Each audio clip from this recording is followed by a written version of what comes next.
Oi, pessoal, tudo bem? Hoje eu vou retomar aqui a gravação dos vídeos, né? Eu vou recomeçar no tópico número 3, no controle de fluxo.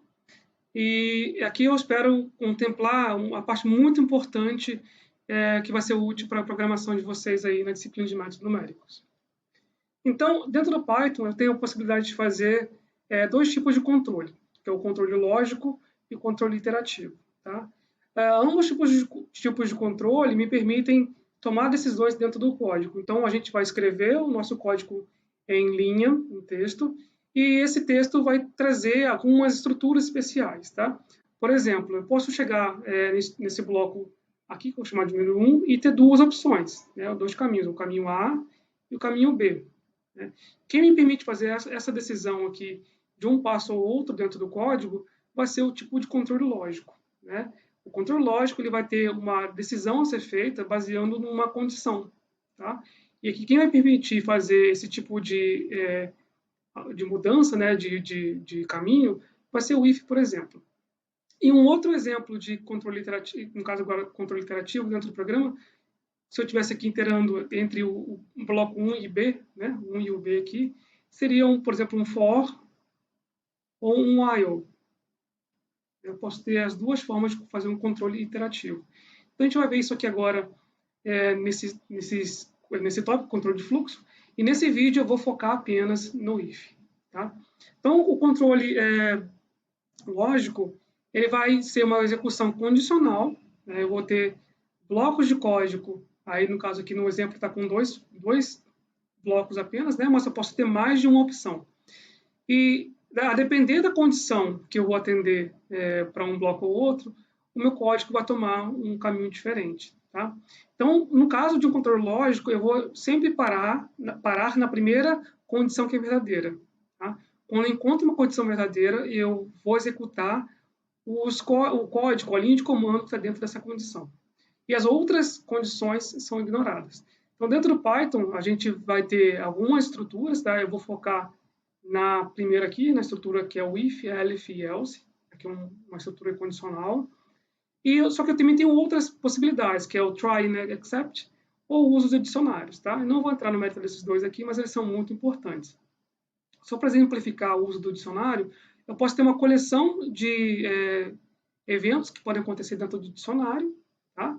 E essa variável key, que é uma variável-chave, ela pode vir sinalizando alguém desse dicionário. Tá? Então, quando entra uma chave que corresponde a um item no dicionário, aquele item vai acontecer, ou seja, aquele conjunto de blocos ligado àquele item vai acontecer. Quando a chave que eu informo não funciona no dicionário, aí o meu código vai executar o que foi programado no bloco nominal. Tá? Então, isso é uma coisa bem interessante, bem avançada para o uso de programação. Mas a gente vai ficar no bloco básico aqui de if, elif e else. Tá? Nos outros vídeos, a gente vai comentar sobre o for e o while, que são úteis para o controle iterativo. Tá? Esse controle iterativo aqui, a gente vai fazer iterações, a gente vai ter lá um número de itens de uma sequência, que eu vou ter que caminhar, né?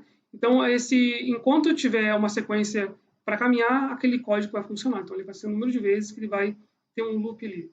Ou aquilo vai ser executado até que algum critério de parada seja atingido, ou algum critério de tolerância seja atendido. Tá? A gente vai ver isso nos próximos vídeos aí. Por enquanto, eu vou focar apenas no if.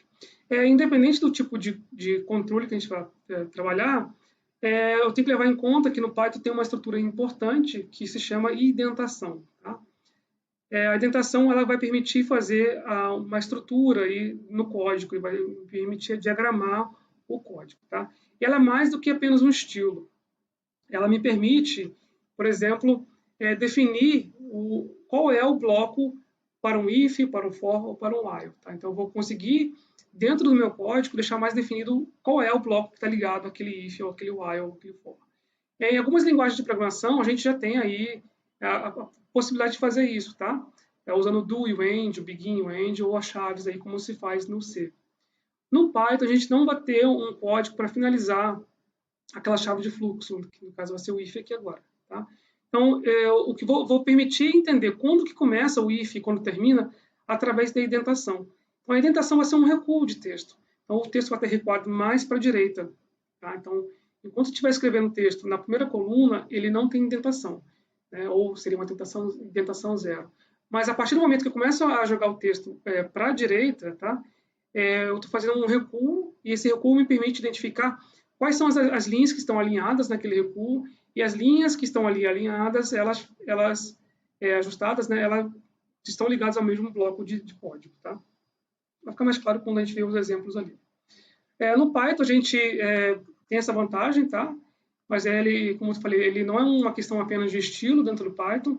A gente vai conseguir fazer isso para melhorar a leitura, né? Então vai melhorar a legibilidade e também o entendimento, a compreensão daquele código feito por você ou por outras pessoas, tá? Então, felizmente, dentro do código, dentro do Spider, essa indentação já é automática. Se vocês forem lá conferir dentro do menu ferramentas, preferências e editor, vocês vão ver que lá já está marcado que ele vai fazer uma indentação automática para else, if, elif, né, for também. Então, assim, toda vez que você escrever o for no for ou if dentro do Python, colocar a condição que tem que ser atendida e der o enter, o código que vai vir abaixo, que está ligado, que está subjugado aquele if, já vai vir identado. Tá? Então, no Python já é automático isso dentro do Spider. Tá? Se você pegar lá um programa puro de Python, talvez ele não tenha isso. Tá? Aqui a gente está dentro de uma IDE, a IDE tem essa vantagem aí. Então, a indentação, a gente vai fazer com que os códigos, que as linhas dos códigos, elas obedeçam a uma organização em blocos, tá? Então, a gente vai alinhar as linhas verticalmente e cada linha que estiver com a mesma indentação faz parte do mesmo bloco. A gente vai conseguir fazer isso, então, um arranjo com recursos diferentes, tá? Dentro do seu código. Então, quanto mais para a direita, mais profundo é aquela linha dentro do código. Ou seja, você vai ter que atender muito mais critérios para conseguir chegar dentro daquela linha lá, tá? Então, na verdade, a gente vai organizar o código em blocos, tá? Para que eu tenha um bloco 1, e o bloco 1 está alinhado, por exemplo, aqui à esquerda. E quando eu vou para o bloco 2, esse bloco 2 ele está mais à direita, ou seja, já sofreu com uma indentação, é como se fosse esse espaço que está aqui, né, em relação ao bloco 1. Então, aqui eu já tenho uma indentação, esse bloco 2 ele está a uma hierarquia a menos, né, que o bloco 1. Então, ele não seria uma parte principal do código. Essa parte que para rodar, ela vai ter que obedecer a algum critério, alguma condição. Tá? Mesma coisa, o bloco 3, que está mais indentado ainda em relação ao bloco 2. Tá? Então, aqui também seria um código profundo, ou seja, ele tem que atender duas condições verdadeiras para conseguir chegar no bloco 3. Então, o bloco 1, o bloco 2, o bloco 2, o bloco 3. São duas condições. Então, depois que o bloco 2, 3 no caso, devolve o comando de saída dele, algum cálculo que ele executou, eu posso continuar no bloco 2, ou seja, a indentação volta de novo para cá. Então, o código lá, o texto, tem que estar alinhado também. Tá? Mesma coisa, eu posso voltar depois para a rotina principal, né, voltando para o recuo inicial, que seria esse bloco 1 mais à direita, tá? Mais à esquerda. Então, essa coisa aqui pode parecer um pouco complicada, mas no Python, sendo programado no Spider, é mais facilitado. Tá? E conforme a gente vai caminhando aos blocos aqui, né, eu posso ficar muito à direita. Tá? Então, uma linha pode ficar muito comprida, né, muito para fugir do nosso campo de leitura dentro do programa. Então, você pode usar aqui uma contrabarra, né, para terminar uma linha e continuar na linha de baixo. Terminar aquele comando que você está querendo executar, está programando ali em texto, você pode colocar uma contrabarra lá, sem aspas, e continuar na linha de baixo, que o Python vai entender como se fosse uma linha só. Tá? Então, voltando aqui especificamente para a estrutura do if, né, ele vai ter uma sintaxe própria. Vou usar, então, aqui o if, elif ou else. Tá? Esses três aqui podem parecer conjunto ou apenas o if. Você não tem a obrigação de colocar elif nem o else. Tá? O elif você sempre vai usar para colocar mais de um if. É como se fosse várias opções. Tá? Aqui você teria o if principal, que é a condição principal. Então, você vai ter uma expressão lógica para aquilo ser atendido. Tá? Se for verdadeiro, o comando daqui é executado. Se o comando daqui for falso, ele passa para o de baixo, no caso é o elif. Você pode pôr vários elifs aqui. Só tem um if, tá, gente? Só tem um else. Mas aqui no meio você pode ter vários elifs, tá? Então, o comando de cada parte dessa sintaxe só vai ser executado se a expressão lógica que tiver aqui for verdadeira. Tá? Então, a gente escreve o if, põe a expressão lógica e põe 2 pontos. Então, repare que 2 pontos aqui é uma coisa obrigatória da sintaxe dentro do Python. Tá? Nas 3 estruturas aqui. Se eu repetisse o elif aqui com mais condições, com mais expressões lógicas, eu teria que colocar também os 2 pontos. Então, eu posso ter nenhum ou mais de um elif, tá? E o else é opcional. Então, para dar um exemplo aqui de um programinha bem simples, tá? Então, aqui está sendo pedido para o usuário entrar com a altura dele em centímetros. Então, eu tenho um input. O input aqui, ele não necessariamente vai ser um caractere numérico, tá? Então, aqui eu estou convertendo o valor numérico que foi iniciado aqui na altura para float, ou seja, para um valor decimal numérico, tá? Então, o x aqui agora passa a ser a altura, só que como um float, como um decimal.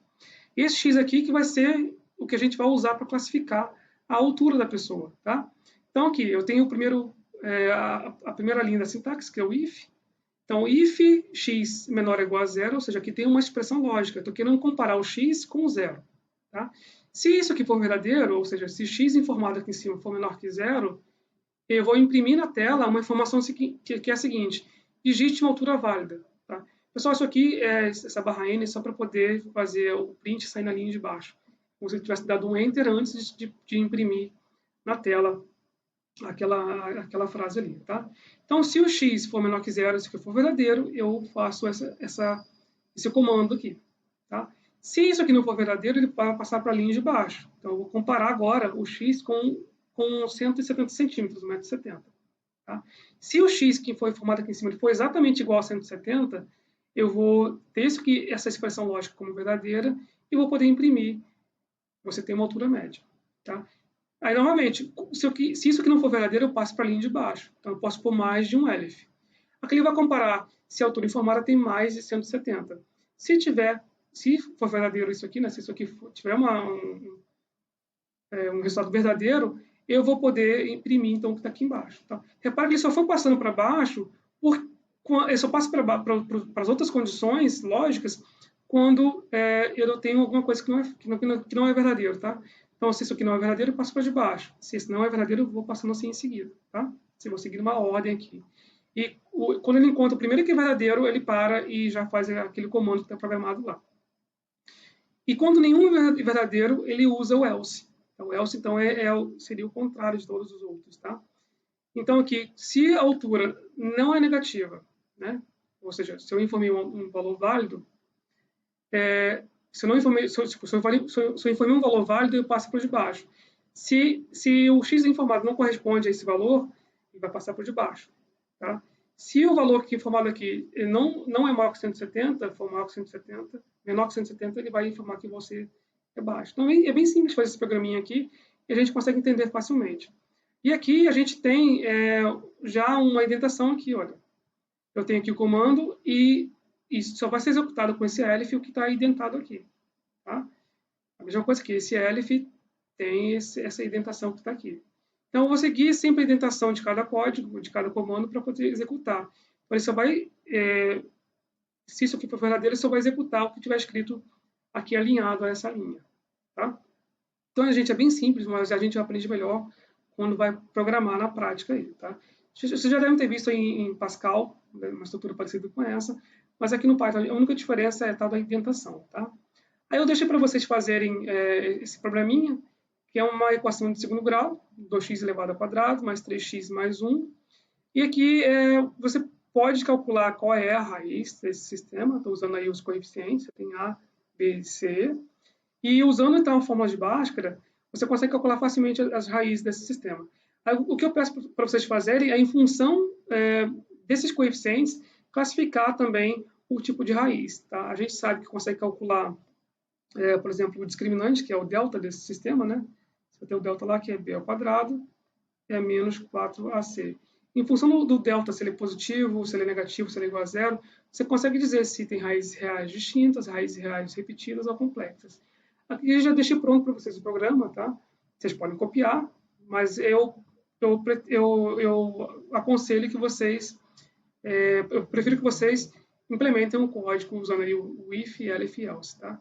Mas vocês podem digitar o que está aqui, que vai dar certo, tá? Então, aqui eu estou entrando com os coeficientes, depois vocês podem usar outros coeficientes para testar.